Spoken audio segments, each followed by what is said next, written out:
आपके पड़ोस वाले बड़े दलदर हैं, दलदर समझते हो, गंदे रहने वाले, तो उनके भी दरवाजे के सामने सफाई कर दो, अंदर तो घुसने नहीं देंगे, ऐसे भी होते हैं। हाँ आ गया हमारे यहाँ, तू अपने कर, सोने दे हमें यहाँ, हमारा बिस्तर समेट के रख दिया। बिस्तर समेटते ही नहीं है, खुला ही रहता है। तो जो अचानक जाके देखते हैं ना, तो वो कमरा आपके चरित्र का बयान कर देगा, इस कमरे में रहने वाला कैसा है। तो सेवा कहीं भी हो सकती है। तो जब हम इन दैवी शक्तियों को, दिव्य शक्तियों को उनका हिस्सा दे देते हैं, घरों में लड़ाई तब होती है जब उसका भाग उसको नहीं दिया जाता है। जैसे बेटे की शादी कर दी, बहू आ गई, अब वो माँ वाला भाग माँ को देता नहीं है, सारा का सारा अपनी सेवाओं का भाग अपनी पत्नी को देता है, तो फिर झगड़ा हो जाता है। बोले अभी तक तो ये पूरी मेरी बात सुनता था, अब ये मेरे से पूछता भी नहीं है, तो हो गया ना झगड़ा।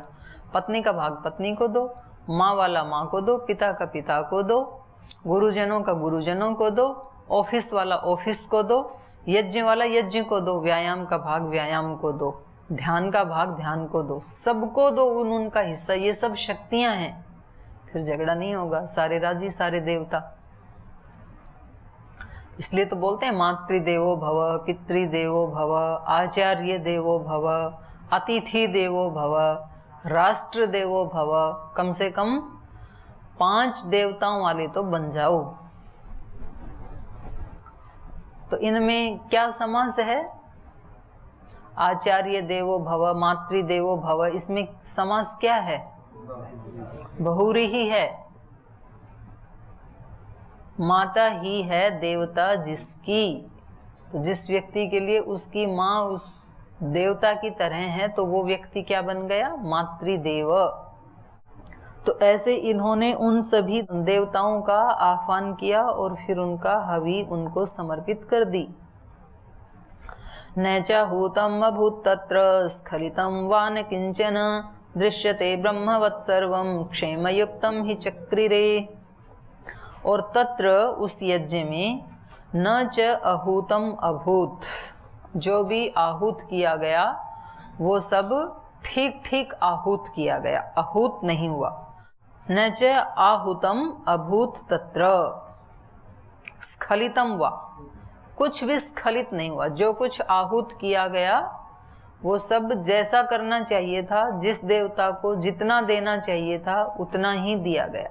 इसलिए यहाँ पर भी जब आप वो देते हो ना, जैसे हाथ में आपने सामग्री ली, तो इसका मतलब है ये आपने संकल्प ले लिया कि ये आहुति में देवता को देने वाला हूँ, और फिर देते समय आप अग्नि के बीच में नहीं डालते हैं। कुछ लोग हवन कुंड के ऐसे टिपका देते हैं कोने में, तो वो देवता के मुंह में नहीं गई ना, या कुछ वो उस पे बिखर जाती है।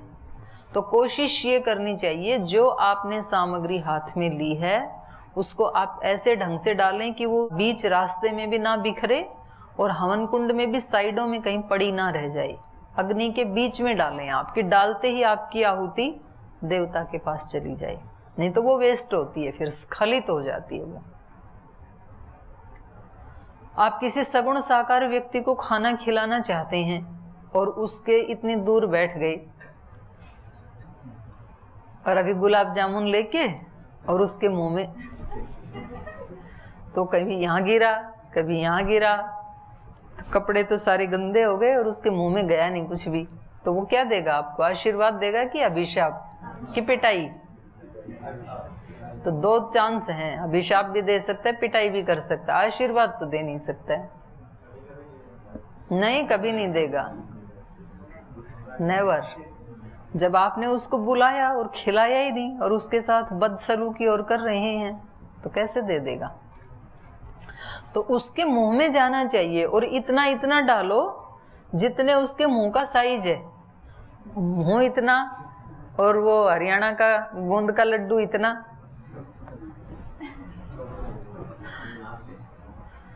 तो उसको मतलब धकेल रहे हो यदि, तो बोल जी इतना अच्छा तो गोंद का लड्डू खिला रहे हैं, तो भाई उसका साइज भी तो देख लो, तो उसमें से टुकड़े कर लो। तो कभी अग्नि तो इतनी सी जल रही होती है और ये मुट्ठी भर सामग्री मुट्ठी भर भर के डालते रहते हैं, तो फिर वो वेस्ट होती है। उसको स्खलित आहूत माना जाएगा, स्खलित हो गई आपकी आहुति। इसलिए इन्होंने क्या कहा, इनके यज्ञ में न तत्र स्खलितम व किंचन आहूतम अभूत, कोई भी आहूत किया हुआ पदार्थ स्खलित नहीं हुआ। इसीलिए तो हमें बाद में प्रायश्चित आहुति देनी पड़ती है। यद अस्य कर्मण, जो इस कर्म का, यदस्य कर्मण अत्यरीरिचम यद्वा न्यूनम इह अकरम, इह जो न्यून किया गया या अधिक किया गया। आगे बोलो मंत्र, यदस्यग्ने अत्यरीरिचम यद्वा न्यूनम इह करम स्विष्टकृत विद्यात, उस सब को स्विष्टकृत विद्यात, अच्छी तरह किया हुआ जान लो। सर्वम सुहुतम करो तुम्हें, जो कुछ भी मैंने किया उस सब को मेरे लिए क्या कर दो, सुहुत, अच्छी प्रकार आहूत किया हुआ। चाहे मैंने कोई गलती भी कर दी तो वो सारा मेरे लिए क्या हो जाए, सुहुतम करो तुम्हें, अग्नि मेरे लिए उसको सुहुत बना दो, अच्छी तरह से आहूत किया हुआ, बिना स्खलन वाला, बिना त्रुटि वाला बना दो। ऐसे माफी मांगी जाती है। तो हम अतिथियों से भी मांगते हैं, जी हमारे आप यहाँ आए थे तो हमारी सेवा में कोई त्रुटि हुई हो तो हमें माफ करना। तो फिर कोई छोटी मोटी हो भी गई ना, तो फिर वो आपको माफ कर देगा, तो नेगेटिव वाइब्रेशन नहीं भेजेगा फिर आपके लिए। तो कभी किसी अतिथि के सामने, माता पिता के सामने, गुरुजनों के सामने, किसी बड़े अपने मित्र के साथ, किसी के साथ भी, छोटे के साथ भी कभी आपसे गलती हो जाए तो आप ऐसे बोल दो कि माफ कर देना भाई, मेरे को पता नहीं था। या बड़े हैं तो आप कहना कि जी कोई अनजाने में कोई त्रुटि हो गई है तो माफ कर देना। तो बस फिर वो बात वहाँ खत्म हो जाती। नहीं तो फिर व्यक्ति उसको चलाता रहता है, कभी महीनों तक चलती है वो, और कभी वर्षों तक चलती रहती है छोटी सी त्रुटि। तो इसलिए वो हमारे यज्ञ को खंडित करती है। तो हम यज्ञ के पूर्ण आहुति देने से पहले क्या करते हैं, प्रायश्चित आहुति देते हैं, यदस्य अग्नि, तब उसको बंद करते हैं हम माफी मांग के। लेकिन ये जो यज्ञ कर रहे हैं, क्योंकि ये बहुत अलर्ट हैं और इसमें इतने बड़े बड़े विद्वान हैं, ऋषि श्रृंग, महर्षि वशिष्ठ जैसे व्यक्ति जिनका जीवन ही यज्ञ है, तो वो कोई त्रुटि नहीं कर सकते हैं। न चाहूतम अभूत तत्र स्खलितम वान किंचन दृश्यते ब्रह्मवत सर्वम, सब कुछ वहां क्या दिखाई दे रहा था, ब्रह्मवत, ब्रह्म का ही स्वरूप दिखाई दे रहा था। जो हम छांदोग्य उपनिषद में पढ़ रहे हैं ना आजकल, कि एक एक चीज को ब्रह्म जान करके उसकी उपासना कर, चाहे वो बाहर की स्थूल वस्तुएं हैं, चाहे वो अंदर की सूक्ष्म शक्तियां हैं, उन सब को ब्रह्म समझ करके ही ब्रह्म की ही उपासना कर। तो ऐसे यहाँ यज्ञ में सब कुछ क्या दिखाई देना चाहिए, ब्रह्मवत। यज्ञ हमारा सक्सेस कब माना जाएगा, सफल कब माना जाएगा, जब हमें वहां सब कुछ ब्रह्मवत दिखाई दे। अग्नि भी ब्रह्म का ही रूप है, सामग्री भी, घी भी, बर्तन भी, वहां बैठने वाले लोग भी, वहां का प्रसाद भी, हर चीज, वहां आने वाली हवा भी, प्रकाश भी, सब कुछ ब्रह्मवत दिखाई दे तो समझो कि यज्ञ हमारा सही चल रहा है। ऐसे जीवन यज्ञ में, जीवन यज्ञ में जब तक राग द्वेष हैं तब तक तो हमें अच्छे और बुरे लोग दिखेंगे। जिनके प्रति राग है तो उनके प्रति प्रीति दिखाई देगी, जिनसे द्वेष हो गया उनमें अप्रीति दिखाई देगी। और राग और द्वेष यदि दोनों हट जाएं, हटेंगे तो बहुत मुश्किल से, हल्के भी हो जाते हैं। जब हटना तो बड़ी टेढ़ी खीर है, हो जाते हैं योगियों के, तो ऐसी बात नहीं है, असंभव तो नहीं है, लेकिन कठिन तो बहुत है। लेकिन उनको जब हम थोड़ा थोड़ा तनु भी कर देते हैं, योग दर्शन के दूसरे पाद में, साधन पाद में बताया ना, दूसरा ही सूत्र, तपस स्वाध्याय ईश्वर प्रणिधानानि क्रिया योग। क्यों करेंगे क्रिया योगम, समाधि भावनार्थः क्लेश तनु करणार्थश्च, समाधि की भावना के लिए और क्लेशों को तनु करने के लिए। नष्ट नहीं होंगे क्लेश। क्लेश क्या है वो फिर अगले सूत्र में बता दिए, अविद्या, अस्मिता, राग, द्वेष, अभिनिवेश, ये पांचों क्लेश तप, स्वाध्याय और ईश्वर प्रणिधान से नष्ट नहीं होंगे, दग्ध बीज नहीं होंगे, लेकिन क्या हो जाएंगे, तनु हो जाएंगे, हल्के हो जाएंगे, मतलब हमारा कुछ बिगाड़ नहीं पाएंगे, वो इतने हल्के हो जाएंगे। तो दग्ध बीज कहाँ होंगे? दग्ध बीज तो फिर असंप्रज्ञात समाधि में जाना पड़ेगा, उसके लिए तो वो लगानी पड़ेगी।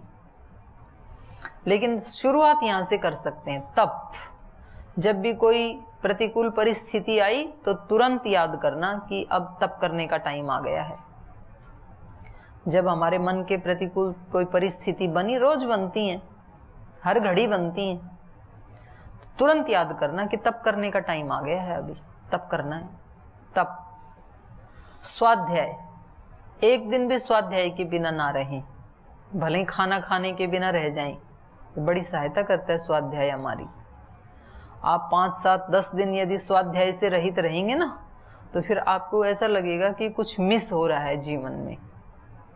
तो इसलिए आचार्य बोलते ही हैं हमारे, तपस क्या है वो, नहीं, स्वाध्याय प्रवचनाभ्याम मां प्रमद, स्वाध्याय और प्रवचन में कभी प्रमाद मत करना, क्योंकि स्वाध्याय करेंगे तब ही प्रवचन कर पाएंगे।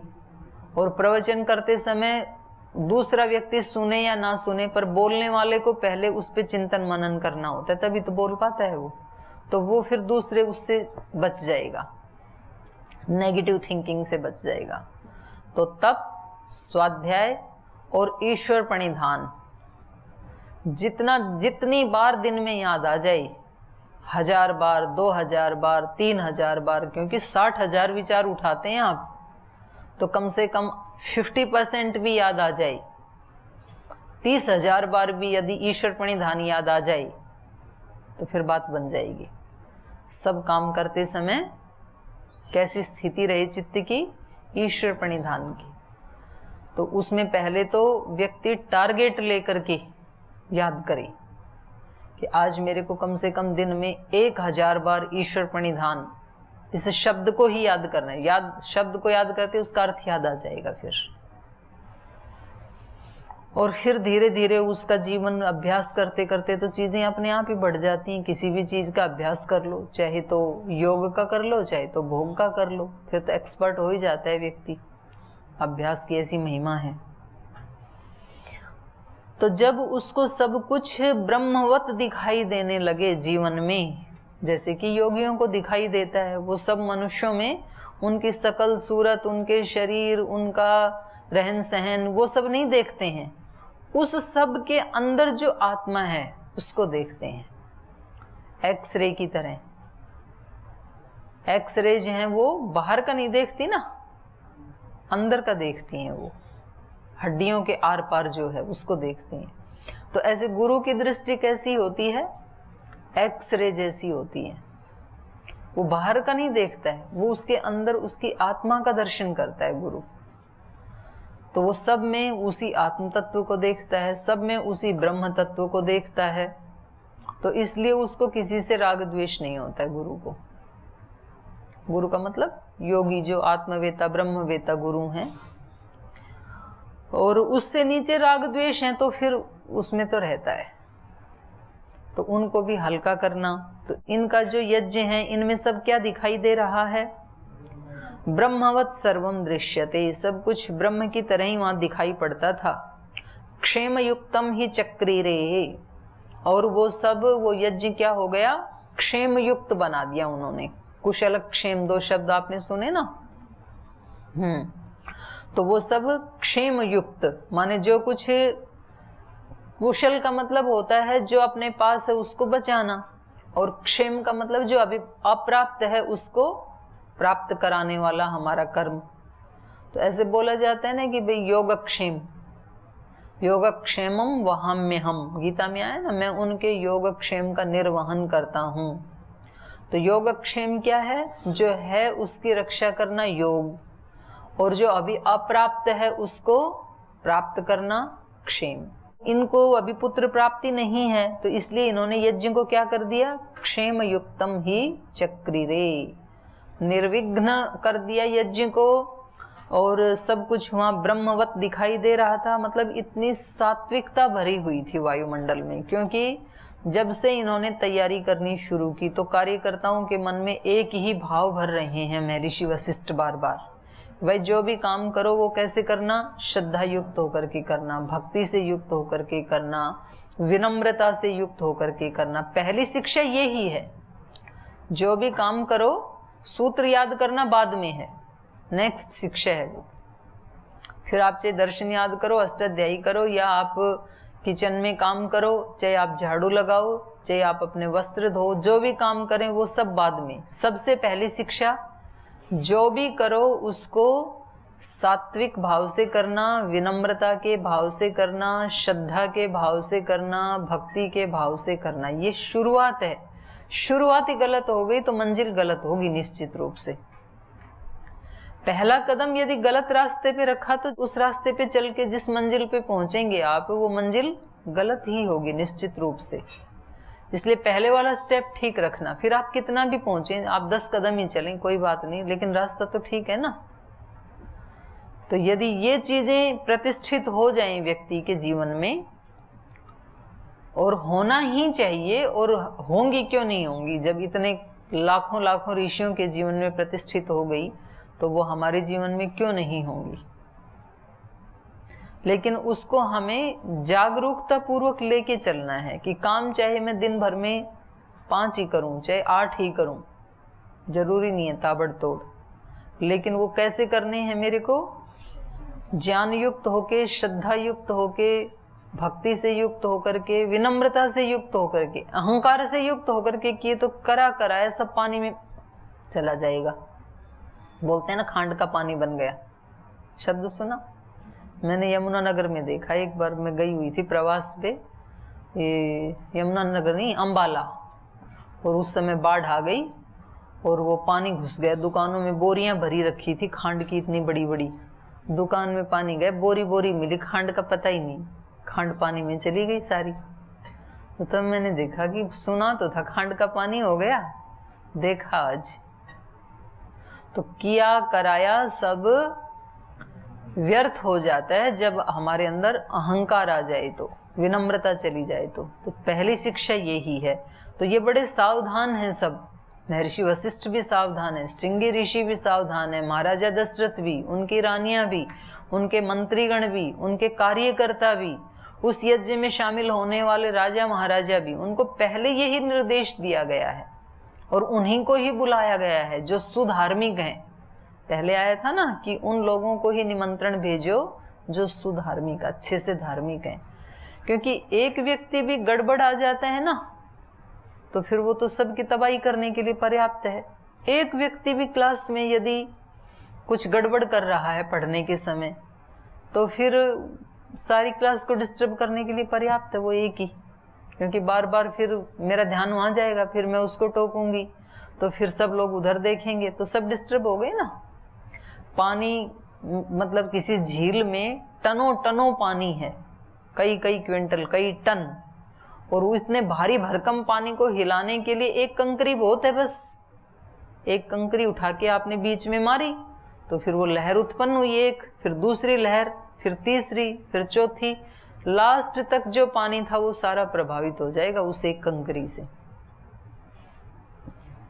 तो इसलिए प्रयास क्या होना चाहिए, हमारे अंदर भी एक भी त्रुटि है तो वो हमारे जीवन के यज्ञ को नष्ट करने के लिए पर्याप्त करती ही है। रोजाना सारी चीजें अच्छे अच्छे करते हैं, कहीं एक जगह त्रुटि हो जाती है, फिर वो सारा खत्म, फिर दोबारा शुरू करना पड़ता है हमें अपने जीवन को। तो ये बहुत ज्यादा एक्स्ट्रा अलर्ट हैं, अतिरिक्त सावधान। जोगी जोग जोग जुगत से करना, निर्भय चारों कूट विचरना, समल समल पग धरना। जाओ चारों दिशाओं में, लेकिन एक एक कदम सोचकर तू उठा ले, हर कदम सोचकर तू उठा ले, अपने मन का दिया तो थोड़ा भी त्रुटि होते ही फिर वो सब गड़बड़ हो जाता है। तो इसलिए ये कह रहे हैं कि सब कुछ इन्होंने क्षेम युक्त ही किया। न तेषु अहस्सु शांतो वा क्षुदितो वा दृश्यते। कितनी सुंदर बात है, देखो। तेषु अहस्सु, उन दिनों में जब यज्ञ चल रहा था ना, उन दिनों में, न तेषु श्रांतो क्षुदितो वा दृश्यते, कोई व्यक्ति वहां पर श्रांत, थका हुआ नहीं दिखाई दे रहा था, और क्षुधित तो भूखा नहीं दिखाई देता था। देखो ये छोटी छोटी व्यवस्था की बातें हैं, लेकिन ये रामायण से सीखने जैसी चीजें हैं, क्योंकि हमारा तो जीवन अभी वही है ना। हम तो एक एक स्टेप बढ़ा रहे हैं जीवन में, शुरुआत कर रहे हैं अपने जीवन की। तो हम अपनी दिनचर्या कैसी बनाएं, अपने यहाँ के कार्यक्रम कैसे बनाएं कि कोई भी इस सारे विद्या अभ्यास को करते हुए व्यक्ति श्रांत दिखाई नहीं देना चाहिए। श्रांत माने थका हुआ। थकान ज्यादा किससे आती है?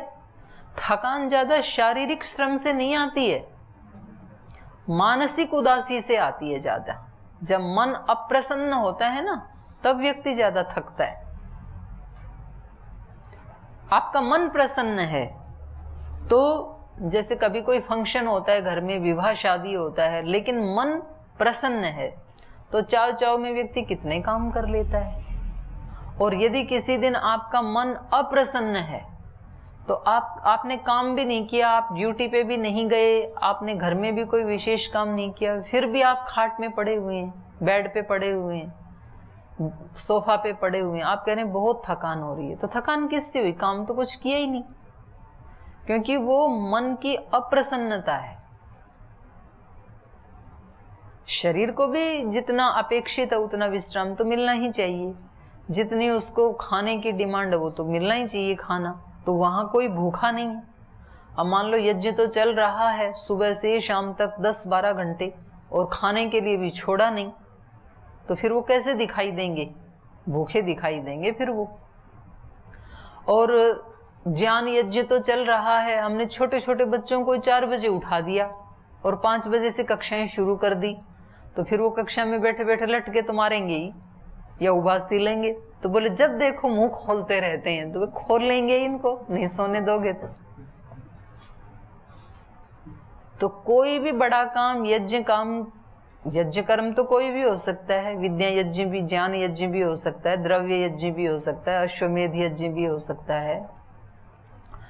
पर्याप्त निद्रा, पर्याप्त विश्राम, पर्याप्त भोजन, संतुलित भोजन, मन की प्रसन्नता।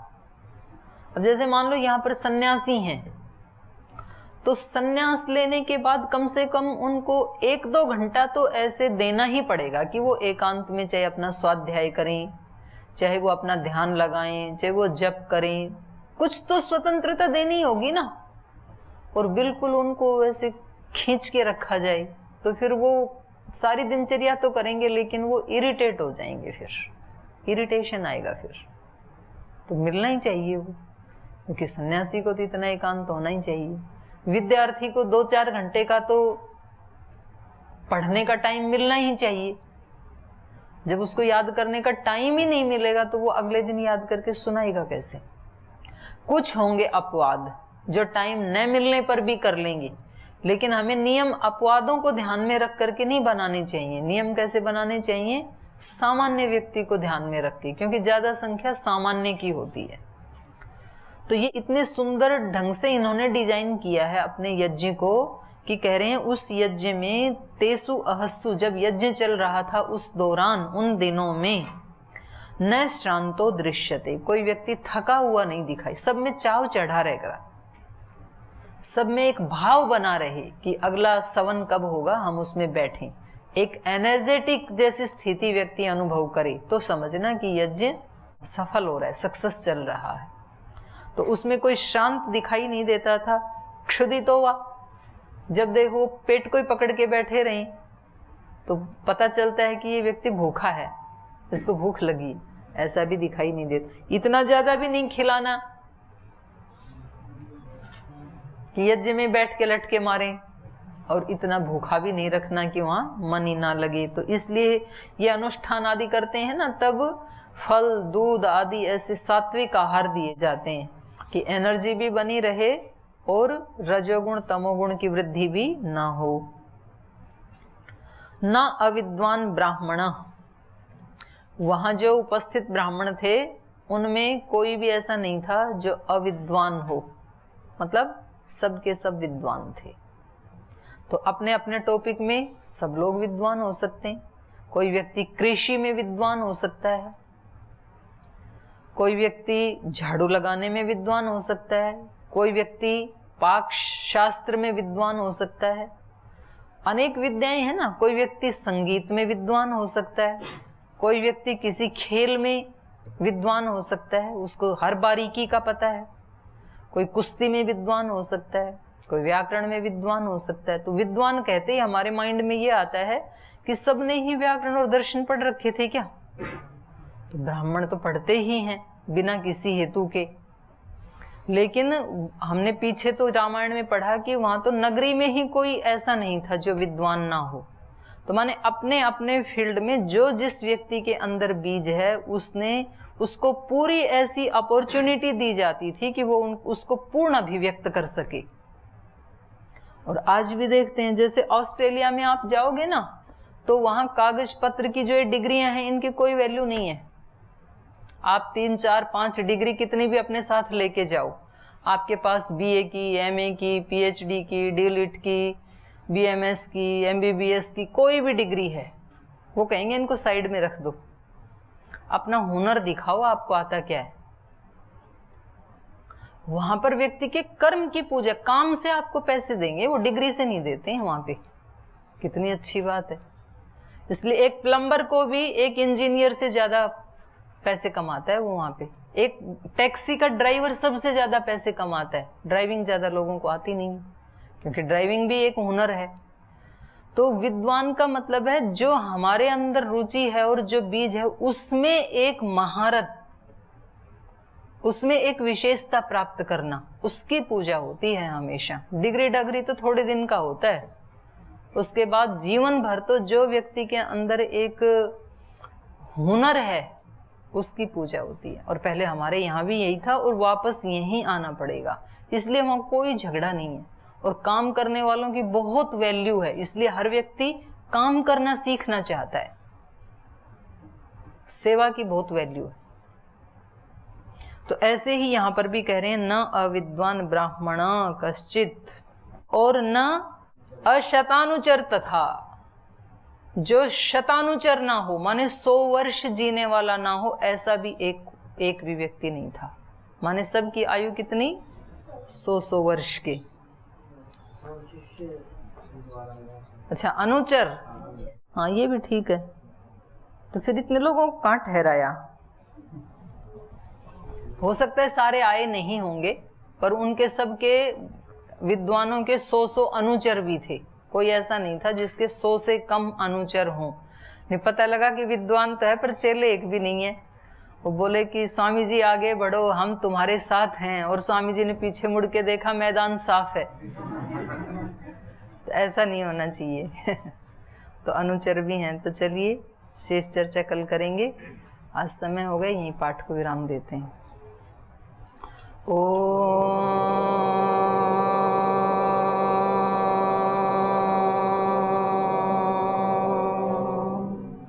शांति शांति शांति। श्री गुरुभ्यो नमः।